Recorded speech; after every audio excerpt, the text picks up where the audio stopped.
de santé, même si on peut leur faciliter la vie, ça c'est une certitude. Et bien sûr la dimension de prévision qui est importante. Quatrième volet, c'est changer, faire changer, avec la notion de récompense, je l'évoquais à l'instant, la gamification, l'éducation et l'accompagnement. Les 6 domaines clés, je passe très vite, le bien-être et le fitness, les maladies chroniques, la mobilité et le parcours du patient, l'hospitalisation à domicile, les tests cliniques et la télémédecine. Je passe rapidement parce que je pense que le temps est compté. Alors on parle de e-santé, il y a plusieurs thématiques et sujets autour de la e-santé. C'est vrai que c'est un terme qui est relativement englobant. Le terme e-santé est apparu en l'an 2000 uniquement, donc c'est relativement récent. Et le terme M-santé, donc mobile santé, va être arrivé en même temps que bien sûr les smartphones, donc à partir de 2006, on a commencé à en parler. Et donc vous voyez, il y a une thématique qui englobe qui est la e-santé, et ensuite vous avez donc plusieurs thématiques. Je voulais juste vous illustrer par rapport à la maladie chronique. On peut différencier, nous on fait cette différenciation qui est que lorsque vous avez implication du patient, donc là je parle du diabète par exemple, lorsque vous avez implication du patient et que vous êtes dans un suivi, je dirais régulier et récurrent de la maladie chronique sans incident caractérisé, la e-santé convient très bien. En revanche, lorsque vous avez des pathologies sévères, des risques aigus, je précise que je ne suis pas professionnel de santé, hein, mais on connaît, on est entouré de professionnels de santé, donc lorsque vous avez des risques de crise importants et une implication du professionnel de santé qui est indispensable, là on peut parler de télémédecine. Je vous passe cela. Il y a une grande question qui est récurrente autour des objets connectés de la e-santé, c'est est-ce que c'est un gadget ou est-ce que c'est un dispositif médical? Et en fait, il s'avère que c'est l'usage qui va voir s'il y a une valeur thérapeutique ou non. Et en fait, là, vous voyez, vous avez une grille d'analyse de la Federal Drug Association américaine qui distingue, qui dit est-ce que les applications ou les accessoires, est-ce qu'ils sont présentés au marché comme des traitements, outils diagnostiques ou de prévention d'une maladie? Alors, si c'est le cas, alors a priori, c'est un objet de santé connectée. Et ensuite, ils font une vigilance, tout simplement. Il y a bien sûr un impératif d'avoir un agrément dispositif médical, l'agrément CE, etc. pour ce qui est de l'Europe, mais c'est l'usage qui va faire que ça a une valeur thérapeutique ou non. C'est l'usage qui va faire que si c'est un dispositif médical ou un simple gadget objet de santé. Les questions autour de la e-santé, acceptation, essai, appropriation, utilisation des technologies et nouvelles pratiques. La question est évidente, je ne me rends pas compte du temps en fait. Je vous dirai si vous déplacez. Si j'ai encore 10 slides à suivre. Bien sûr, la sécurité des données est très importante et primordiale. Est-ce que cela va permettre une meilleure prévention, un meilleur traitement, bien sûr, mais aussi une meilleure prévention? Qu'en est-il du confort d'utilisation de ces outils? Est-ce que le patient se sent astreint ou pas? De même que le soignant. Moi j'ai des copains médecins qui me disent mais la e-santé va faire qu'on va recevoir des alertes sur un patient qui a un taux de glycémie trop élevé par exemple, et quid de ma responsabilité, et qu'est-ce que je peux faire moi par rapport à ça? Vous voyez, donc il y a ces vraies questions qui se posent. Et enfin bien sûr la notion d'efficacité et d'efficience. Alors j'ai pris quelques exemples d'usage d'applications et d'objets de e-santé dans le monde du travail. Donc là c'était présenté au CES de Las Vegas. Alors je n'ai pas vu personnellement ce petit badge. C'est un badge fait par Hitachi qui calcule son bonheur au travail. Alors, je savais que ça ferait sourire, mais bon, voilà, c'est toujours intéressant de voir. Et le copain qui a vu cette présentation, il a dit, mais on voit tout de suite la vision très positive des Japonais par rapport au travail. En fait, c'est vraiment, voilà, il y a une notion de communauté, voire tribale. Et en fait, c'est grosso modo un accéléromètre. Donc, il va quand même vous dire si vous êtes assis, debout, couché. Et je crois qu'il y a un micro également, donc ça permet de voir votre niveau d'interaction avec vos collègues, donc si vous avez, ou vos téléphones. Donc ça permet de voir si vous parlez plutôt, si vous échangez 5 minutes par jour ou plutôt 1 heure par jour. Et voilà, donc ça calcule, il y a un algorithme que je ne connais pas, qui calcule son bonheur, au travail. Une application que j'ai fait la veille, bien sûr, parce que ce ne sont pas des outils que j'utilise au quotidien, malheureusement, pas ceux-là. Là, il y a une application qui s'appelle Witifil, qui est une application française, qui justement est destinée à calculer, là aussi, son profil au travail. Et donc il y a 3 composantes, je crois, c'est physique, psychologique personnel et psychologique par rapport au groupe. Et donc vous avez des scores en fait, et vous les modifiez, vous mettez ce que vous voulez dans les questionnaires qui sont posés. L'histoire ne dit pas qui a accès à ces données-là, et c'est un vrai problème, hein, ça c'est sûr. Je pense que ça sera un débat. C'est un thème qu'on développera également. J'ai voulu aussi vous montrer ce patch que vous voyez ici, qui donne pas moins de 8 données physiologiques. Alors je vous en parle, parce que là on pourrait dire que c'est grand public, mais nous, entreprise Renoir, on a une demande, des demandes, en tout cas une demande très, très précise d'un grand syndicat réunionnais pour avoir ce type d'objet, alors qui serait plutôt pour le monde du BTP, pour pouvoir calculer les risques. Et notamment, vous savez que dans un capteur d'activité, avec un capteur d'activité physique, on peut voir si la personne est tombée, par exemple. Vous voyez, donc on pourrait envisager, ça fait partie des projets, nous on ne va pas le poursuivre, mais il y a une opportunité à embarquer ce type d'accessoires, ce type de capteur pour les professionnels. Donc celui-ci, il serait plus pour les gens de bureau, hein, je dirais. Donc vous avez le rythme cardiaque, vous avez la température, le taux de stress. Je suppose que le taux de stress est calculé en fonction du rythme cardiaque. C'est une combinée du rythme cardiaque et de l'hygrométrie, est-ce que la personne transpire ou pas. Donc c'est en général un indicateur de stress. La pression artérielle, le nombre de pas, les calories. Voilà, donc tout ça sur un petit patch comme ça. C'est intéressant.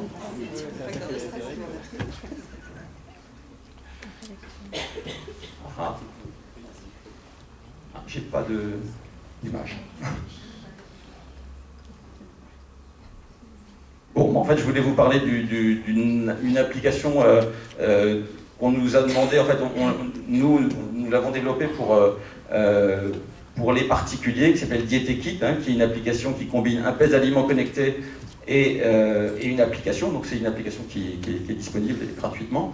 Et en fait, là vous ne voyez pas l'application, mais vous voyez le portail qui est visible pour la personne qui veut accéder aux données.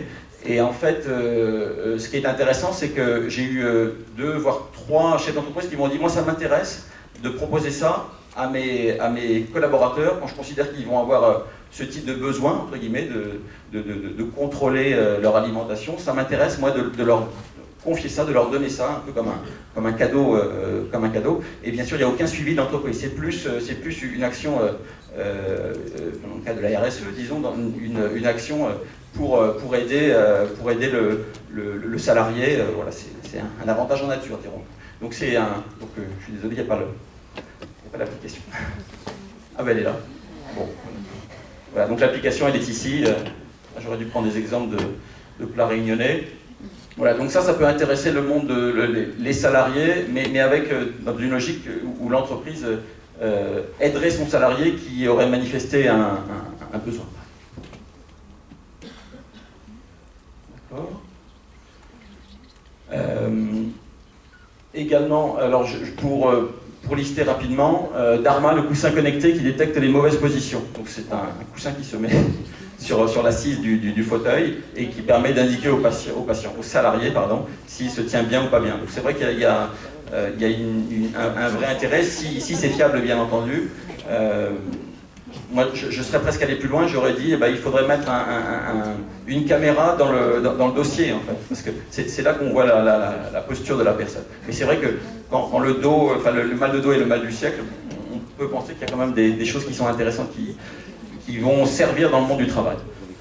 Estimer son stress en temps réel, ce sera très bientôt possible à l'aide d'un test rapide à partir d'un simple smartphone. Donc là, je vous ai fait un florilège de ce que j'ai vu par rapport à la e-santé. Et dernière application, Vigisanté pour dépister l'hypertension en entreprise et organiser son suivi. Donc là, je vous invite à regarder plus en détail.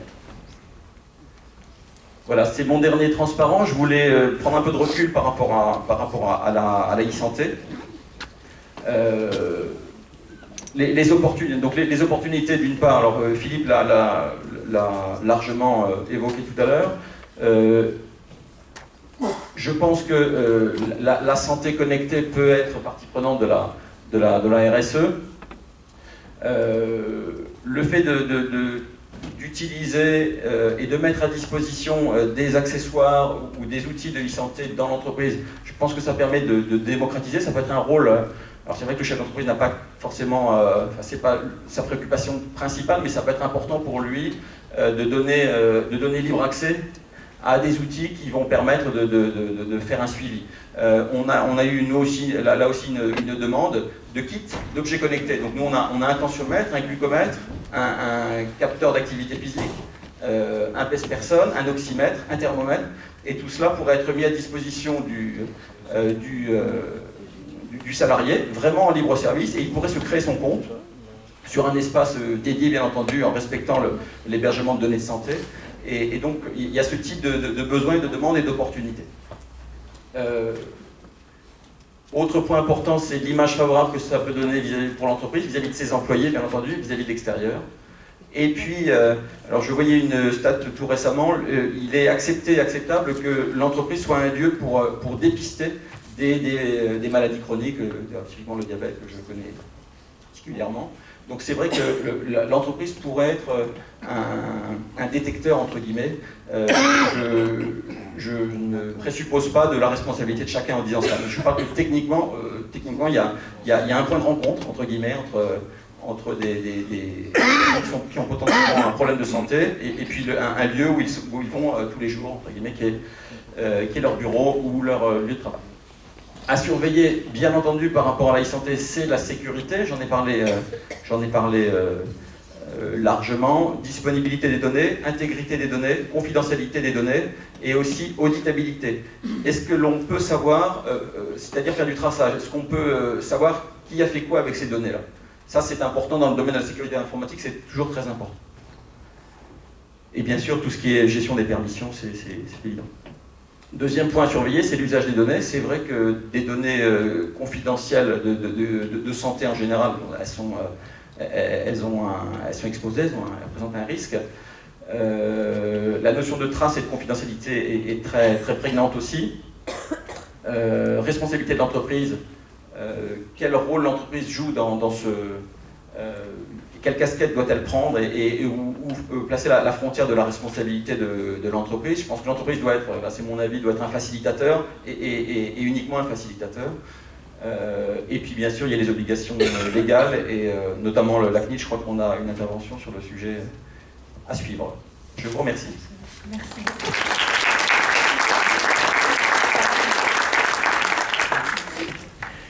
Merci beaucoup.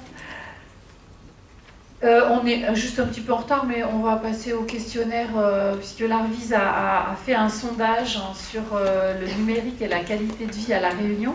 Donc je vais passer la parole à Maud Armango, chargée de mission à l'Arviz. Donc vous avez des résultats à nous présenter sur un sondage Ipsos local.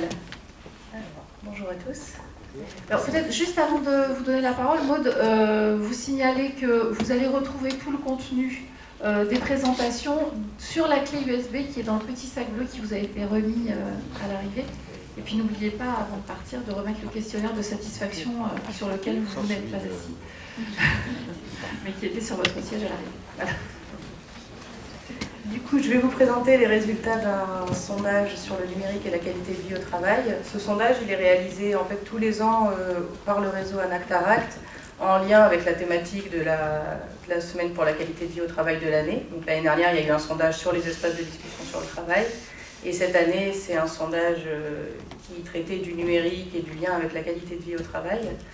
Et on a souhaité décliner ce sondage à La Réunion pour avoir vraiment des résultats locaux et puis identifier d'éventuels écarts avec ce qui peut être obtenu au niveau national.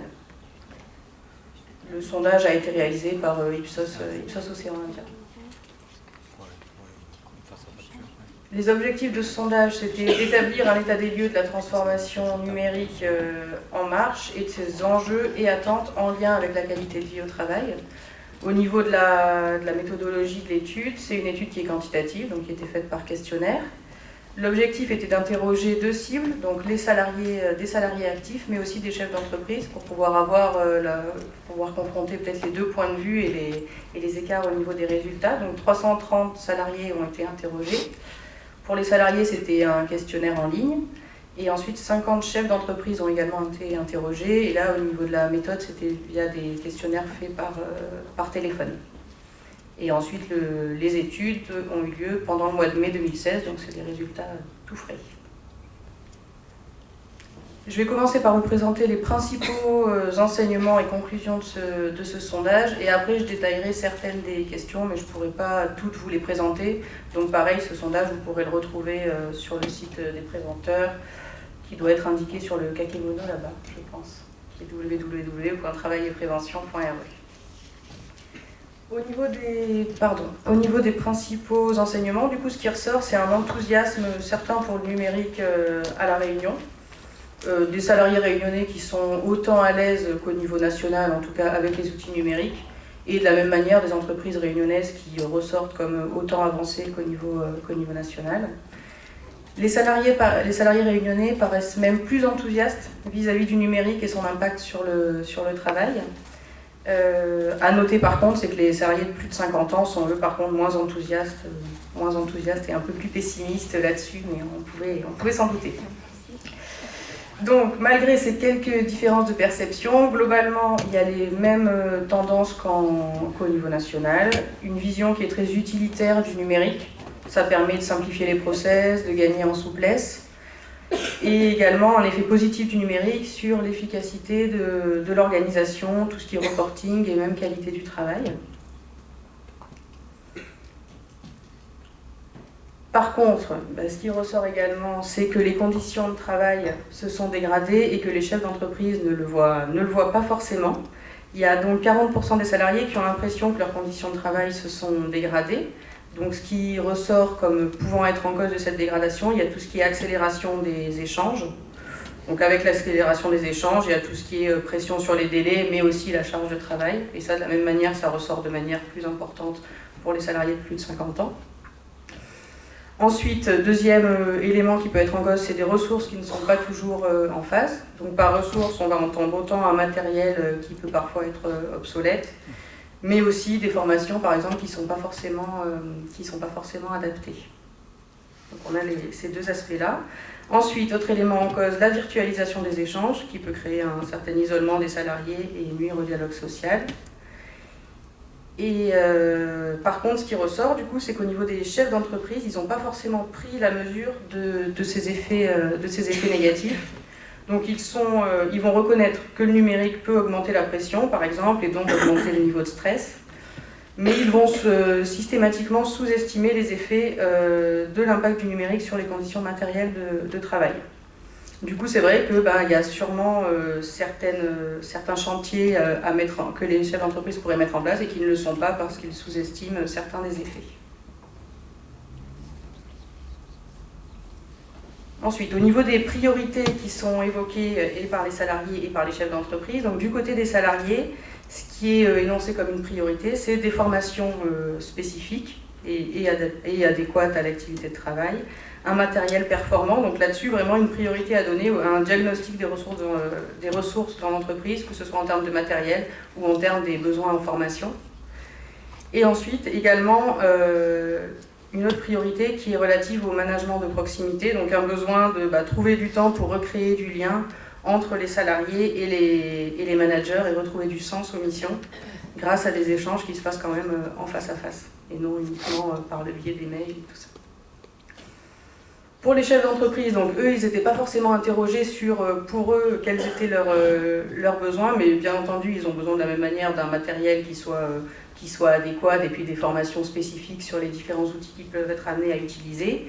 Mais en plus de ça, ils évoquent tout ce qui est formation en management à l'ère du numérique, avec les éventuels risques psychosociaux qui peuvent être induits par cette nouvelle manière de travailler. Voilà pour les principaux résultats de ce sondage. Maintenant, je vais vous détailler certaines questions, mais je ne pourrai pas le faire pour toutes. Donc, au niveau des résultats de l'enquête, vous verrez régulièrement les sigles qui sont indiqués ici. Donc, les petites flèches vertes, là, avec un pourcentage de points, c'est quand il y a une comparaison qui est faite avec le niveau national. Sinon, vous aurez uniquement les résultats à La Réunion. Et quand il y avait une différence significative avec le national, ce sera indiqué. Une première question était: qu'évoque pour vous le terme numérique dans votre travail ou dans votre entreprise, et quels sont les mots et les idées qui vous viennent à l'esprit? Donc, à gauche, quand il y aura un groupe comme ça de personnes, ce sera la réponse qui a été obtenue du côté des salariés. Puis à droite, vous voyez seulement une personne qui représente les chefs d'entreprise. Les résultats seront présentés de cette manière-là. Donc, ce qui ressort assez logiquement, c'est l'association du numérique à l'informatique, à Internet, à l'ordinateur. Les chefs d'entreprise, en tout cas là sur les réponses qui ont été répondues, j'ai oublié de préciser que la taille des mots est proportionnelle du coup au nombre de fois où cet item-là a été répondu. Ce qui ressort du coup, c'est des chefs d'entreprise qui ont une vision qui est très centrée sur les outils, alors que du côté des salariés, il y a également des bénéfices qui sont évoqués. On voit apparaître rapidité, communication. Une autre question qui était: aujourd'hui dans votre travail, le terme numérique évoque pour vous quelque chose, et il devait répondre donc très positif, positif, négatif, très négatif. Ce qui ressort, c'est des évocations qui sont majoritairement positives pour le numérique au travail. Du côté des salariés, 75% des salariés considèrent que le numérique est quelque chose de positif ou très positif, et 86% des chefs d'entreprise. Du côté des salariés, là par exemple, vous voyez un plus 15, ça veut dire qu'il y a quand même un écart de 15 points entre ce que répondent les salariés au niveau national et ce que répondent les salariés au niveau de la Réunion. Donc tout à l'heure, on parlait d'un plus gros enthousiasme pour les salariés. C'est par exemple exprimé au niveau de cette question. Alors après, s'il fallait nuancer un tout petit peu quand même le sondage, c'est que le terme numérique, il peut avoir différentes significations selon les individus. Il y en a qui vont vraiment associer ça à leur maîtrise de l'outil numérique, et puis d'autres qui vont aller voir plus loin sur en quoi ça a pu transformer leur manière de travailler. Donc c'est vrai que dans les résultats, on ne fait pas forcément le tri entre comment les personnes ont interprété la notion de numérique. Une autre question sur: aujourd'hui, diriez-vous que le numérique représente plutôt une source d'opportunité ou plutôt un risque, ou ni l'un ni l'autre? Donc les salariés et les chefs d'entreprise étaient interrogés pour savoir si le numérique représentait une opportunité pour les salariés puis pour les entreprises. Chacun répondait sur les deux items. Donc ce qui ressort, c'est que le numérique est avant tout perçu comme une opportunité. C'est ce qui ressort en bleu sur les différents diagrammes ici. Donc 69% des salariés considèrent que le numérique est une opportunité pour les salariés. Donc là, on a un écart de 12 points avec ce que répondent les salariés au niveau national. Et les chefs d'entreprise, ils sont à peu près la même proportion. 70% considèrent que le numérique représente une opportunité pour les salariés. Et ensuite, en ce qui concerne une opportunité pour les entreprises, là il y a par contre 87% des salariés et 88% des salariés qui considèrent que oui, le numérique représente une opportunité pour les entreprises et non un risque. Donc c'est vrai que si il y a un risque, en tout cas il est envisagé seulement du côté des salariés et non du côté de l'impact pour les entreprises.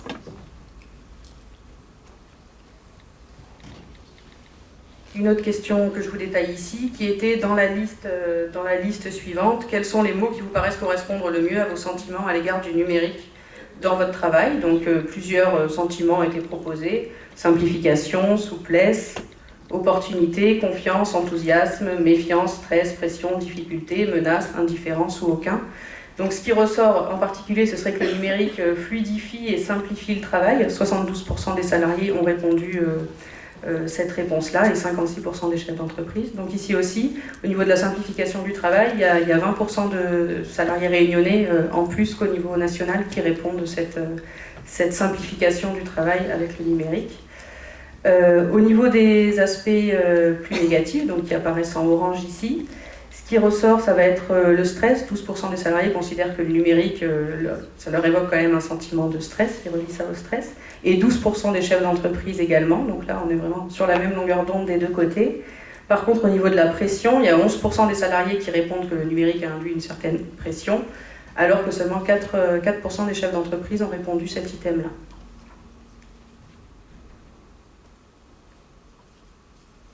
Ensuite, une question qui était générale sur, globalement, selon vous, l'impact de l'usage des technologies numériques sur votre qualité de vie au travail ou sur la qualité de vie au travail de vos employés a été soit très positif, plutôt négatif ou très négatif. Donc ici, on a encore une vision qui est très positive. 90% des salariés considèrent que le numérique a eu un impact positif sur la qualité de vie au travail. Et 94% des chefs d'entreprise considèrent également que le numérique a eu un impact positif sur la qualité de vie au travail. Cette vision qui est très positive là, de l'impact du numérique sur la qualité de vie au travail, c'est vrai que ça va... Bon, c'est les résultats du sondage. Au niveau national, c'est à peu près les mêmes résultats qui sont obtenus. Mais ça peut paraître un peu paradoxal par rapport à d'autres enquêtes qui peuvent être menées, alors soit par le ministère du Travail ou des enquêtes de la DARES, où ressortent souvent l'intensification de la fragmentation du travail, l'accélération des rythmes, l'exigence de réactivité, le travail en urgence. Mais c'est vrai que là, en tout cas, ce qui ressort, c'est quand même une vision très positive de l'impact du numérique sur la qualité de vie au travail.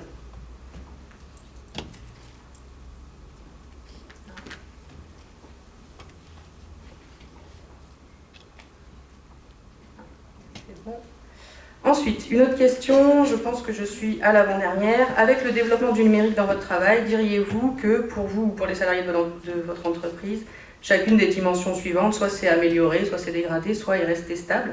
Donc au niveau des différentes dimensions qui étaient proposées, il y avait la capacité de concentration, l'équilibre entre la vie privée et la vie professionnelle, la charge de travail, la pression sur les délais, l'ambiance de travail, les horaires de travail et le niveau de stress. Du coup, par exemple, au niveau de la capacité de concentration, 29% des salariés considèrent qu'elle s'est plutôt améliorée avec l'apparition du numérique. Par contre, si on regarde la charge de travail ou la pression sur les délais, on a 31%, donc un tiers des salariés qui considèrent que celle-ci s'est dégradée avec l'apparition du numérique. Et quand on regarde du côté des chefs d'entreprise, donc au niveau de la pression sur les délais, il y a 31% des salariés qui considèrent qu'elle s'est dégradée et 18% des chefs d'entreprise considèrent qu'elle a pu se dégrader. Et ce qu'on voit sur la partie tout à droite, du coup, c'est que la partie en orange qui représente les effets, les différents éléments qui auraient pu se dégrader avec l'apparition du numérique, on voit à chaque fois les comparaisons avec le niveau national et c'est vrai que là-dessus, finalement, il y a à chaque fois 10 points de moins que Il y a 10 points de moins sur ces différents éléments qui se seraient dégradés. Donc ça veut dire qu'au niveau national, les chefs d'entreprise ont peut-être plus pris en compte qu'il y a quand même beaucoup d'éléments qui peuvent être dégradés avec l'apparition du numérique. Donc les chefs d'entreprise réunionnais, c'est là qu'on peut voir qu'ils ont tendance à sous-estimer peut-être certains effets négatifs du numérique.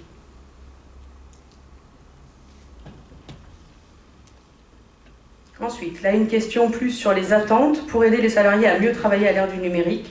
Mettre en place chacune des initiatives suivantes et pour vous, alors soit prioritaire, soit important mais pas prioritaire, soit secondaire, soit pas important du tout. Donc ce qu'on peut voir, c'est que ce sont les formations et le développement du dialogue social qui apparaissent comme prioritaires. 73% des salariés répondent des formations et 57% des salariés répondent de développer le dialogue social. Sur cette partie développement du dialogue social, on se rend compte que c'est en tout cas l'élément qui paraît le plus prioritaire pour les chefs d'entreprise. 32% ont répondu cet item-là. Ensuite, si on va vers les derniers éléments, imposer et réglementer un droit à la déconnexion, 35% jugent que c'est prioritaire. Et par contre, on se rend compte que 18% des chefs d'entreprise considèrent, eux, que ce n'est pas important du tout. Et de la même manière, sur le développement du télétravail, il y a 30% des chefs d'entreprise qui considèrent que ce n'est pas prioritaire, pas important du tout. Donc, un peu comme tout à l'heure, il y a peu de sujets ici qui ressortent comme vraiment prioritaires pour les chefs d'entreprise à la Réunion au niveau des attentes en lien avec le numérique. Donc maintenant, on arrive à la dernière question qui était, selon vous, que faudrait-il pour améliorer la qualité de vie au travail à l'ère du numérique et quelles sont vos attentes en la matière? Donc ce qu'on voit ressortir et du côté des salariés et du côté des chefs d'entreprise, c'est un besoin en formation et en matériel moderne et performant. Ensuite, du côté chef d'entreprise, on voit également tout ce qui est subventions et aides financières. Et par contre, ce qui est intéressant de voir, qui apparaît quand même, alors qui apparaît pas en plus gros, mais qui apparaît du côté des salariés, c'est l'importance de se parler et de continuer à communiquer, même à l'ère du numérique. Merci de votre attention.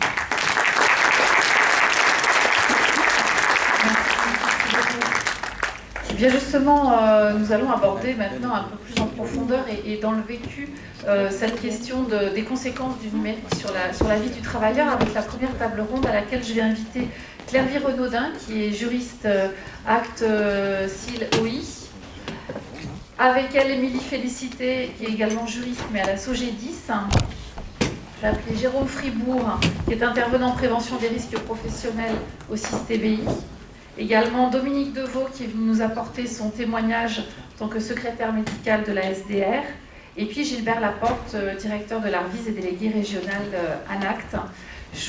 Je vous laisse, je n'ai pas fait de plan de table, sachant que j'allais rester debout. Je vous laisse vous installer comme vous le souhaitez. Je vais me mettre entre vous à ce moment-là. On va pas laisser un fauteuil vide.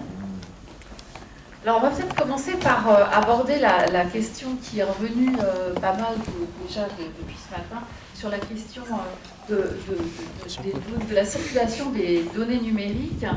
Bien sûr, ça facilite le traitement des dossiers, mais ça pose aussi la question de l'échange des données, de leur confidentialité, notamment, on l'a vu pour l'e-santé.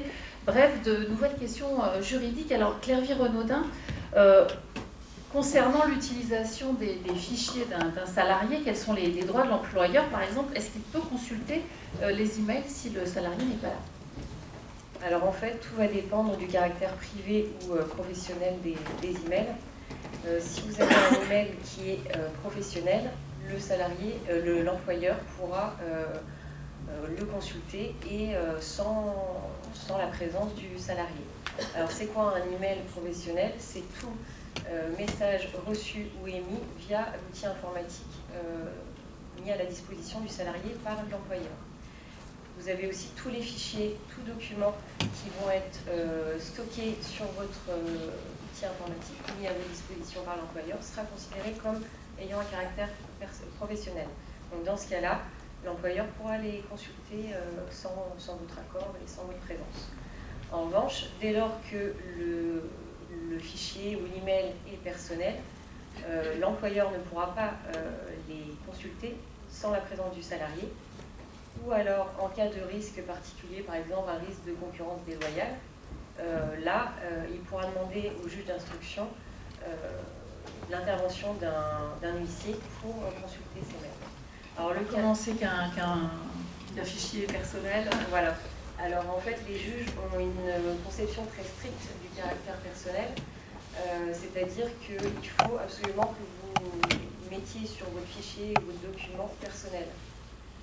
Par exemple, si vous mettez simplement vos initiales ou mes documents, ce ne sera pas considéré comme personnel. Donc, à contrario, ce sera considéré comme professionnel et donc l'employeur aura accès à tous ces fichiers.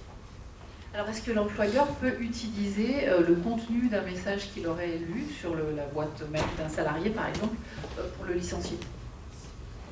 Alors, en fait, si le message n'est pas identifié comme personnel, comme je vous le disais, il peut avoir accès à ce mail de façon légitime.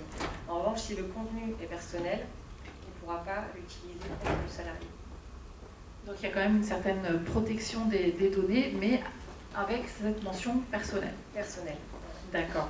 Et est-ce que si on ajoute un site internet à ses favoris, ça limite le pouvoir de contrôle de l'employeur? Dans quelle mesure Alors non, ça ne le limite pas, puisque en fait, ajouter un site favori à un site d'info favori n'est pas constitutif d'une sphère privée personnelle. Donc là, on revient toujours au même principe, ça devient une sphère professionnelle, donc l'employeur peut y avoir accès. Alors on a souvent tendance à mettre un mot de passe sur nos ordinateurs pour justement protéger nos données. Dans quelle mesure l'employeur a le droit d'utiliser ou d'exiger le login et le mot de passe du salarié, en son absence par exemple? Alors normalement, les logins mots de passe sont personnels, donc vous n'avez pas à les communiquer à quiconque, même à l'employeur, sauf si votre activité est très, on va dire, très importante et que l'accès à ces données, sans cet accès à ces données, en fait, l'activité pourrait être bloquée. Dans ce cas-là, l'employeur peut exiger la communication de ce mot de passe, de ce login, ou alors à moins que l'administrateur puisse suivre les données. Mais c'est que dans ce cas vraiment de force majeure. Alors, en parlant de force majeure, un salarié qui aurait stocké sur son ordinateur professionnel des images érotiques, quel est le recours à l'employeur? Est-ce qu'il peut le sanctionner pour ça? Je dis des images érotiques, ça peut être autre chose. Hein. Ça peut être, je sais pas, des messages de radicalisation, comme on en parle beaucoup ensemble. Alors, tout va dépendre en fait si le contenu est délictuel ou non, ou abusif. Donc en fait, délictuel, ça pourrait être des images pédophiles, là ce sera sanctionné. Le caractère abusif va dépendre en fait des faits. Par exemple, vous avez un arrêt de la Cour qui a considéré que le téléchargement de 3 images pornographiques sur le poste informatique du salarié sans que celui-ci, que ce téléchargement perturbe son activité professionnelle n'était pas considéré comme abusif. En revanche, un autre arrêt a considéré que le téléchargement représentant 500 millions d'octets était abusif. Donc tout est affaire de... Dans ce que vous nous dites, on a l'impression un peu que pour l'instant le droit balbutie et n'est pas encore clairement établi. Enfin, on parle là d'un nouveau droit à la déconnexion, par exemple. Ça c'est nouveau. Qu'est-ce que ça veut dire, le droit à la déconnexion?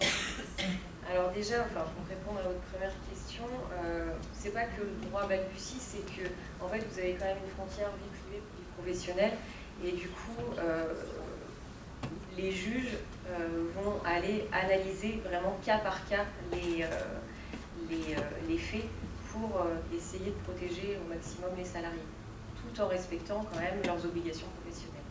Donc c'est pour ça que vous avez parfois des divergences de décision. Dans ce cas-là, c'est la jurisprudence qui tranche. Exactement. Alors, on a parlé tout à l'heure, je crois que c'était M. Touret qui a parlé du droit à la déconnexion, ou c'était peut-être M. Arnaud. Donc, un article récent. Qu'est-ce que signifie le droit à la déconnexion? Est-ce que ça veut dire qu'on n'avait pas le droit à la déconnexion avant? A contrario. En fait, c'est pas qu'on n'avait pas le droit, mais c'était pas prévu juridiquement. Alors que là, le projet de loi du travail va créer ce nouveau droit.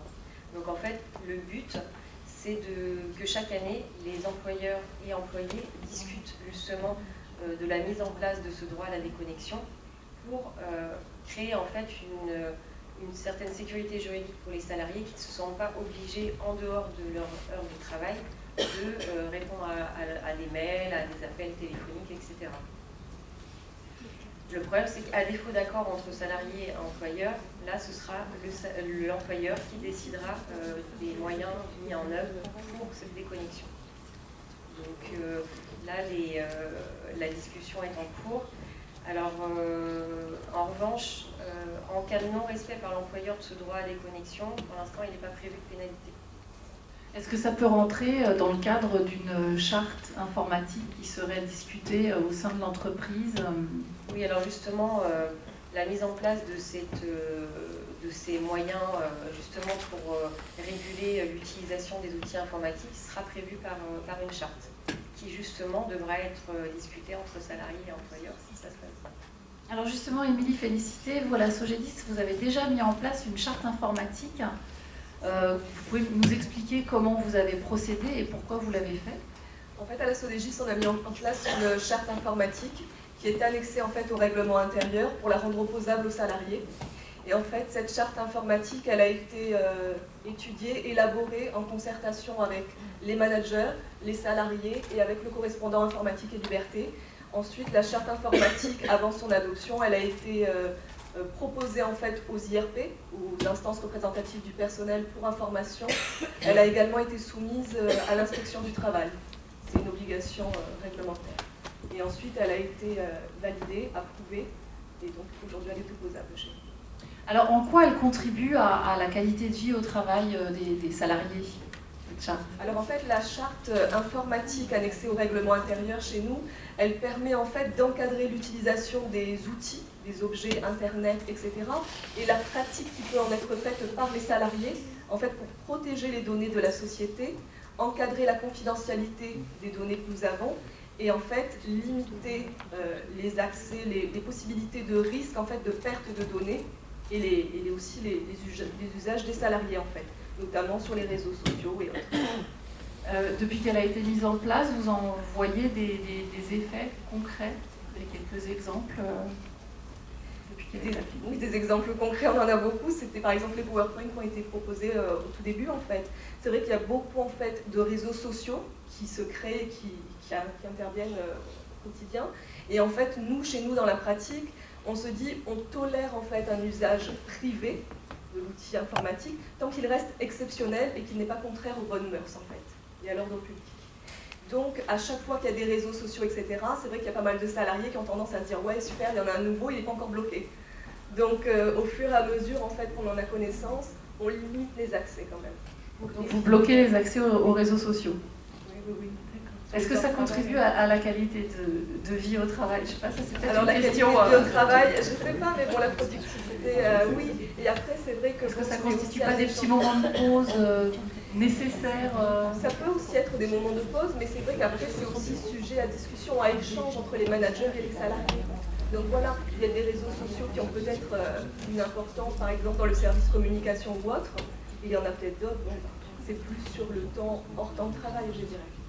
Alors, hors temps de travail, justement, on va peut-être y venir avec Jérôme Fribourg. Vous êtes intervenant en prévention des risques professionnels au CIS-TBI. Ça me permet de faire une transition tout à fait naturelle. Il y a des risques aussi à travailler sur des postes informatiques, notamment parce qu'on est longtemps dans la même position, on n'a pas forcément un bon équipement. Alors, quels sont ces risques qui entraînent ces nouveaux métiers, ces nouvelles postures prolongées? Alors, on va dire qu'il y a essentiellement ce qu'on appelle communément les TMS, les troubles musculo-squelettiques, mais aussi la fatigue visuelle. C'est-à-dire, à force de rester dans une posture statique sur un poste informatique, donc les TMS peuvent apparaître puisqu'on va rester dans la même posture, assise généralement devant l'écran. Ce qui va se passer aussi, c'est que si à côté, au niveau des ambiances physiques, notamment au niveau de la lumière, il y a une mauvaise ambiance lumineuse, eh bien on risque d'avoir ce qu'on appelle de la fatigue visuelle, ce qui va se traduire par exemple des maux de tête, des picotements au niveau des yeux, des lourdeurs au niveau du globe oculaire, etc., voire même de la myopie temporaire. Eh bien, tout ça c'est lié également à les ambiances physiques autour, notamment la lumière. Alors, qu'est-ce qu'on peut faire pour réduire ces impacts de position statique devant un écran? Est-ce qu'il y a quelques conseils? Est-ce que l'ergonomie évolue au même rythme que les outils sur lesquels on travaille? Alors, je dirais que la première chose à faire, c'est d'adapter donc le poste de travail à la personne et non pas l'inverse.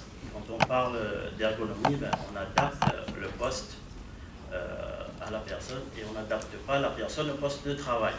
Donc sur le poste de travail sur écran, par exemple, il y a des outils qui sont, on va dire, adaptés, notamment le siège, par exemple.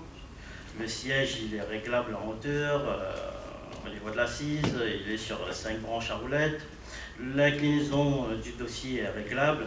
Donc, quand on arrive sur, par exemple, un poste de travail sur écran, la première chose à faire, eh bien, on va régler son siège. On va adapter son poste de travail. Donc, on va régler le siège à la bonne hauteur pour avoir donc l'écran face à soi, la ligne du regard à peu près au niveau du bord supérieur de l'écran, par exemple. On va ramener le clavier pas trop loin, mais pas trop près, à peu près entre 10-15 cm du bord du bureau par exemple, la souris dans l'alignement du clavier. Voilà. Il y a des règles de base à respecter sans pour autant faire un aménagement du poste spécifique. On a généralement les outils, mais il faut les utiliser correctement, je dirais. Vous qui êtes en contact donc, direct avec les salariés et les chefs d'entreprise, vous avez le sentiment que c'est une préoccupation des chefs d'entreprise que d'adapter ces postes de travail? Est-ce qu'ils ont conscience que ça peut être aussi un gain de productivité d'avoir un salarié bien installé? Ah, tout à fait, ils ont bien compris que de toute façon, un salarié qui est mal installé, il va très rapidement s'absenter, puisqu'il aura des problèmes de santé. Donc l'employeur il a très bien compris qu'un salarié bien installé à son poste de travail, il va être opérationnel rapidement et on va dire longtemps. Donc oui, en règle générale, je dirais oui. Alors vous parliez de posture statique et prolongée. On peut les couper, ces postures, en faisant des petites pauses, mais est-ce que ces petites pauses rendues obligatoires, c'est pas aussi remettre de la productivité en question? Après, je dirais, quand on parle de pause, c'est pas forcément aller boire un café ou fumer une cigarette pour ceux qui sont fumeurs, par exemple. On peut très bien. Ce qu'il faut, c'est sortir du poste de travail, sortir du siège et aller faire des photocopies, passer à un fax, voilà. C'est sortir de là, histoire de s'étirer un peu et rétablir, par exemple, la circulation sanguine. Et, voilà, c'est sortir du poste de travail et pas forcément faire une pause café. Donc c'est pas des pauses, c'est changer d'activité. Voilà. Parce que j'entends que ça... Je parlais de pause et puis là on nous dit faire des photocopies, c'est pas aller boire un café. Donc c'est changer, c'est le fax. Il n'y a plus de fax. Non, il n'y a plus de fax. Mais justement, j'ai à côté de moi Dominique Deveau. Alors Dominique Deveau, vous avez une solide expérience dans votre métier de secrétaire médical puisque vous l'avez commencé en 1978. Et vous pouvez nous rappeler un petit peu, puisqu'on parlait de bonnes technologies, nous rappeler un petit peu sur quel outil vous avez commencé à travailler? Alors, moi, j'ai commencé en tant que secrétaire, en fait, j'étais secrétaire médicale à la base, et j'ai été prise comme secrétaire sténodactylographe d'un directeur, d'un sous-directeur à l'époque. On appelait ça sous-directeur, et après, c'était directeur adjoint. Et donc, j'ai commencé en prenant des notes en sténo. Voilà, et puis on avait aussi la machine à écrire, les premières, là, avec les rubans. Il ne fallait pas avoir des grands ongles parce qu'il fallait taper dur dessus, il y avait des espaces entre, donc il fallait faire attention. Et il y avait aussi, je veux dire, si par exemple il fallait taper le courrier ou quoi que ce soit en plusieurs exemplaires, il fallait mettre du carbone. Parce que, bon, en numérique, on n'avait rien, on mettait du carbone. S'il y avait un mot à changer, bon, on mettait un petit peu de blanco, par exemple. Alors, on mettait sur chaque mot, sur chaque page. On essayait de bien régler tout ça sur la machine, parce que c'était pas évident. Et puis on tapait, et par contre, si, par exemple, c'était toute une phrase à changer, parce que voilà, le courrier ne plaisait pas à la signature. Ah ben non, cette phrase-là, j'aurais pas dû la mettre, j'aurais dû mettre autre chose. On était quitte pour tout recommencer, quoi. Voilà. Il fallait tout retaper parce que, on ne pouvait pas faire autrement. Et oui, on ne pouvait pas faire copier-coller avec des ciseaux et un rouleau de scotch. Ça se faisait pas. Absolument pas. Il n'y avait pas non plus, à l'époque, de photocopieuse, par exemple.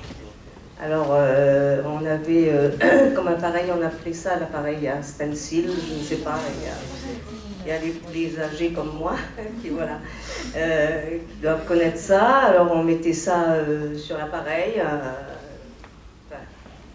comment dire ça, du du papier. Alors cet appareil, eh ben, il fallait mettre de l'encre et de l'alcool, voilà, si mes souvenirs sont bons. Un film, voilà, c'était comme un film. Android. Ouais. Et puis on mettait ça, alors les premiers jets, donc il fallait voir si l'alcool et l'encre étaient bien voilà, proportionnels, plus ou moins, parce qu'autrement les premiers jets, ben, ils étaient plus ou moins baveux, je dirais. Après, bon, c'était bien, c'était un peu comme une photocopie, donc on tournait à la main et tout. Et bien sûr, à la fin, ben, il n'y avait presque plus d'encre, donc c'était beaucoup plus clair. Alors après, vous avez, à quel moment de votre carrière vous avez senti vraiment une évolution technologique qui a changé peut-être votre façon de travailler? Oui, alors bon, au bout d'11 ans, je suis repartie en tant que secrétaire médicale et il n'y avait toujours pas d'ordinateur. Et là, les machines à écrire, par contre, avaient